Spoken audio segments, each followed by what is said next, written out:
Hello and welcome to today's news update, where we bring you the latest stories making headlines in Nigeria and around the world. I'm Aberia from Bentoris TV, and we have a packed lineup of stories for you today. From aviation updates and security concerns to market tragedies and sports, stay tuned for all the details. Let's dive straight into our first story.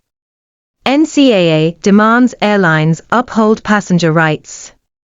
Our first story today focuses on the Nigerian aviation sector.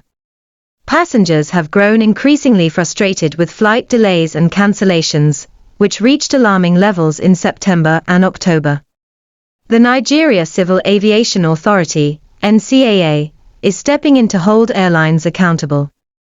In September, airlines recorded 2,434 delays and 79 cancellations, disrupting thousands of travelers. The figures worsened in October, with 2,791 delays and 111 flight cancellations. Many passengers complained about lack of compensation and proper communication from the airlines. The NCAA has warned that it will impose sanctions on airlines that fail to comply with consumer protection regulations. With the Harmattan season approaching, airlines are being urged to prepare adequately to avoid further disruptions. Fulana blames police for food stampede deaths.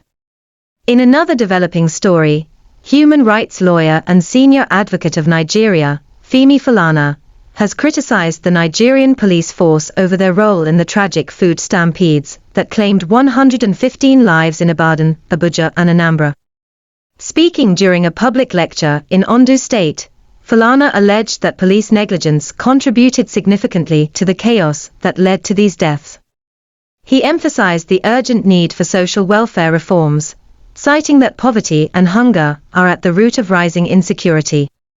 Fulana is also calling on the government to compensate the families of the victims and ensure that adequate security measures are in place during future distributions.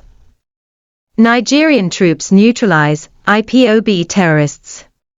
Security forces in Imo State have made significant progress in their fight against terrorism.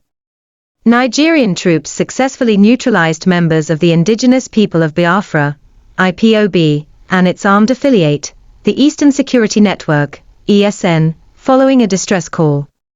The operation led to the recovery of 2 AK-47 rifles, a pump-action gun, and a tear gas launcher. Authorities say the terrorists were involved in violent attacks that had terrorized local communities. Residents have been urged to report suspicious activities to security agencies, as the military continues its operations to restore peace in the region. Fire destroys goods worth millions in Masaka Market. In Nasarawa State, traders are grappling with immense losses after a fire broke out at Masaka Market, destroying goods worth millions of naira. The incident has left many questioning the adequacy of emergency response systems in the area. The fire started late at night and spread rapidly, fueled by highly flammable materials stored in some shops. Firefighters arrived hours later, but the damage was already extensive. Traders are calling for government support as they try to rebuild their businesses.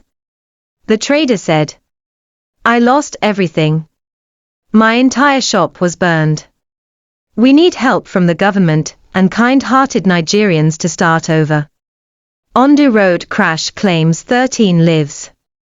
A fatal accident along the Oike-Akako Expressway in Ondo State has left 13 people dead, with only one survivor. Witnesses say a tire burst caused the crash, leading to a collision and a fire that engulfed both vehicles. Emergency responders described the incident as one of the most devastating crashes in recent memory. Road safety officials are urging drivers to carry out regular vehicle maintenance and adhere to speed limits. International news. In international news, 5 African nations, Seychelles, Gambia, Benin, Kenya, and Rwanda, are leading the charge for a visa-free Africa, an initiative aimed at promoting economic growth and cultural exchange. Advocates of open borders argue that it will boost intra-African trade and tourism while reducing barriers to business. This development aligns with the African Continental Free Trade Area's goals of uniting the continent economically. Experts believe that if more countries adopt visa-free policies, Africa could see a significant boost in economic integration and development.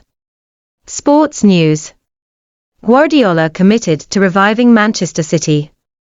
Turning to sports, Manchester City's manager Pep Guardiola has assured fans that he's staying put despite the team's struggles this season. Currently, 7th on the table, City has faced injuries to key players and inconsistent form. Guardiola remains optimistic, stating, "The biggest test is to come back again, and we've done it before." He encouraged fans to remain patient as the team works to regain its winning form. That's it for today's news update. Thank you for joining us. Don't forget to like this video, share it with your friends, and subscribe to our channel for more updates. We'd love to hear your thoughts on today's stories in the comments below. I'm Berry, and I'll see you in the next update. Stay safe and take care.